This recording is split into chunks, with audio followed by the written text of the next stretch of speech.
Hi Year 12, I just wanted to talk to you about question 17 in the question aided task. The solution in your that you have is correct, but there's just one section in there that probably doesn't make a little bit of sense to you, so I just want to talk through it.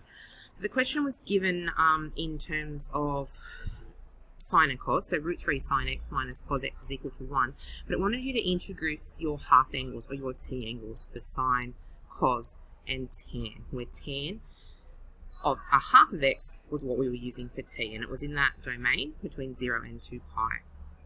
So what you would have done when you worked through your solution, you would have gotten down and worked through all the way down to here, and what you would have ended up with was that a half x is pi on 6 and 7 pi on 6 times by 2, and you would have gotten, and I've got it written over to the right, just down here, pi on 3 and 7 pi on 3, and hopefully you crossed out your 7 pi on 3 because it didn't fit into that domain between 0 and 2 pi, so you actually would have been just left with pi over 3.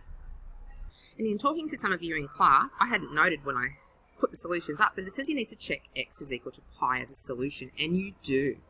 What we need to think about is what we've actually done to the question, and it's kind of call it a mathematical anomaly, or something we need to understand a little bit deeper that hasn't come up in any other questions in class so far, is that our original question involves sine and cos in terms of x, and we're introducing t. So t wasn't in the original question, we've introduced it, and then we have to take into account and consider some different things because we've actually introduced t. So I'm going to have a look at the tan curve for you now.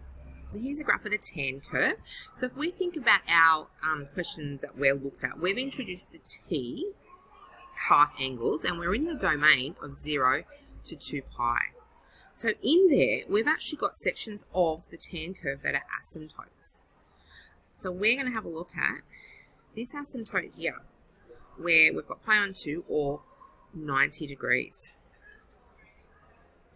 So solutions that give us pi over 2 are not going to work with our t angles. It's not going to get picked up in our solution as it would if we solve the equation without our t angles. So keeping that tan curve in mind, have a look at t is tan half of x. How are we going to get 90 degrees? We're going to get that by halving 180 degrees, which is pi. So when we're using our t angles as a substitution, solutions for pi are not going to come up. If you look down here, we've only got pi over 3. So we actually need to look at always testing pi or 180 degrees when we're introducing our t angles, because it's an anomaly and it's stuff like this comes up in maths. Not necessarily going to be in your assessment task, but something like in solving this question you will need to have a look at as well. So our solutions to this question 17 would be pi over 3. If I want to test pi, because pi might not be a solution, we need to test it. We pop that in there. Root 3 sine of 180 is going to go to 0. Cos of 180 is going to be minus 1, so we'll have minus 1. So the left-hand side is 1, the right-hand side is 1. So when we introduce pi into that question, we get the left-hand side equaling the right-hand side, so pi is definitely a solution. So we've tested it, so I need to pop that in there as well.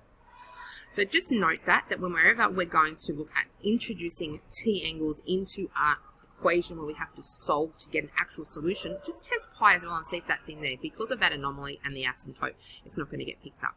However, if you were to solve this question without the t angles, okay, you would actually pick that pi up, and that would come through in your answer naturally, because we're not looking at the tan curve, we're only looking at sine and cosine.